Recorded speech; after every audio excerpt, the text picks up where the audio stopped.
తిరుపతి ఎన్నికల్లో నాడు వైఎస్ఆర్ కాంగ్రెస్ పార్టీ చేసిన కుట్రల్ని తాజాగా ఎన్నికల సంఘం తేల్చడంతో అధికారులు బలిపశువులవుతున్నారు. ఆ మధ్య జరిగినటువంటి ఉప ఎన్నికల్లో గురుమూర్తి గెలిచినటువంటి సందర్భంలో జరిగిన కీలక పరిణామాల్లో ఒకటి తిరుపతిలో 30,000 మందికి పైగా ఓటర్ ఐడి కార్డు ఎట్లా వచ్చినాయి అంటే, అక్కడ మొన్న మధ్యన ఐఏఎస్ అధికారి గిరీషాని తొలగిస్తే ఇప్పుడు చంద్రమౌళీశ్వరరెడ్డిని తొలగించారు. అసలు గిరీషా పేరుతో లాగిన్ అయ్యింది చంద్రమౌళీశ్వరరెడ్డి. అసలు ఈయన్ని ఎన్నికల అధికారిగా నియమించకుండానే ఎన్నికల అధికారిగా నమోదు చేయించేసుకుని అధికార పక్షంతో చేతులు కలిపేసేసి అక్రమాలకు పాల్పడ్డారన్నటువంటి విషయం తేల్చింది దర్యాప్తులో ఎన్నికల సంఘం. దీంతో ఆయన ఇమ్మీడియట్గా విధుల నుండి తొలగించమని చెప్పి, అలాగే దీని మీద పోలీసు దర్యాప్తు జరిపించి అది అయ్యే వరకు కూడా ఆయనకి ఎలాంటి పోస్టింగ్ ఇవ్వద్దని చెప్పింది.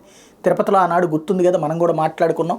ఆవిడ శాంతా గారు, బీజేపీకి సంబంధించిన శాంతా గారు ఫస్ట్ బయట పెట్టారు. అక్కడ ఓటర్ ఐడీలు పట్టుకుని అందరూ వచ్చి క్యూలో నుంచున్నారు, కానీ వాళ్ళు ఎవరు తిరుపతి కాదు.